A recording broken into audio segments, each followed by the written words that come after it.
তই গুমাবুলবাৰী ইমান ডাঙৰ মাদ্ৰাছা আছে, তোৰ চৰিত্ৰ এইটো কিমান গোচ খাও মাহত, কিমান গোচ খাও? এই গোচৰ পৰা তোৰ হাৰাম তেজ জন্ম হৈ আছে, ল'ৰা ছোৱালী নষ্ট হ'ব। তই কি চাই আছ? তোমাৰ যিদিনাখন কি চাই আছ তই? 10 বছৰ চাব ইঞ্জিনিয়াৰ কৰিছ ন? গুমাবুলবাৰী মাদ্ৰাছাৰ ইমান সুনাম আছে আৰু তই এনেকুৱা মোৰ সমষ্টিত নকৰিবি দেই।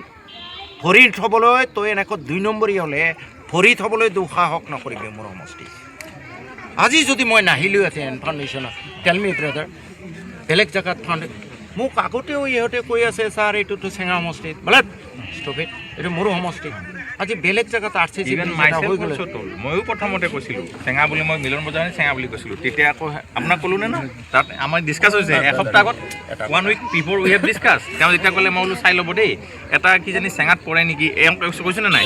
তেওঁ যেতিয়া আপোনাৰ লগত কথা পাতিলে তেওঁ ক'লে নাই ছাৰ 2টা বাঘবোৰতে পৰে। মই বোলো ইমান ডেৰিলিকশ্যন অফ ডিউটি। আজি যদি মই কথাটো আগতীয়াকৈ গম নাপালোহেঁতেন, মই যদি নাহিলোহেঁতেন, তাতে ব্ৰিজটো আৰম্ভ কৰিলেহেঁতেন নে নাই কওকচোন?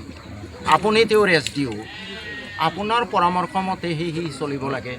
তেওঁক 3 দিনমান আগত ফোন কৰিছে। কোনে ফোন কৰিছে?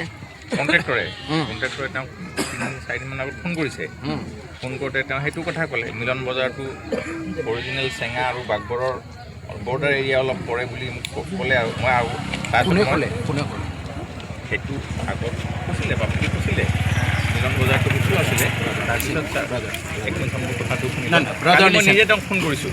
মই মাইছেল্ফ আই কল হিম। তাৰপিছত মই তাক কৈছোঁ শুনা, এইটো AS01 201 পেকেজটো, 201 পেকেজটো মই নিজে তাহাঁতি 201 পেকেজটো হয়। আৰু এইটো মই নিজে ওমাছত চাইছোঁ, এইটো ভায়া পাঠিমাৰি হৈ আছে, মিলন বজাৰ। য়েছ, মই নিজে যেতিয়া হেৰি চাইছোঁ, ওমাছত চাইছোঁ, চাই যেতিয়া কৈছোঁ তেতিয়া আমিনুলক গম পাইছে। মই আমিনুলক ধমকি দিছোঁ, মই তোমাক গালি পাইছোঁ নাই? তুমি নাজানাকৈ কিয় তুমি এজন চাব এছৰ কথা সুধি কিয় তুমি বনাইছা? মোক সুধিব লাগিছিলে তুমি।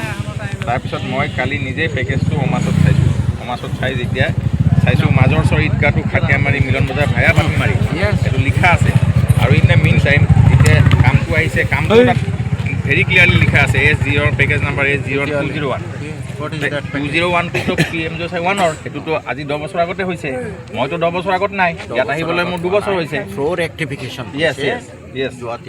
মোক তুমি নাজানা মোক সোধা, মই নাজানো মই মোৰ হায়াৰ অফিচাৰক সুধিম। ইঞ্জিনিয়াৰ নাজানে AC সুধিব, AC নাজানে চিফ ইঞ্জিনিয়াৰক সুধিব। তেতিয়া দৰকাৰ আমি আহিলে লংটো চাই ল'ম ক'ত আছে ক'ত নাই, হয় নহয়? সি আকৌ কি বা কৈ দিলে ঠিকাদাৰক। ভুল হৈছে,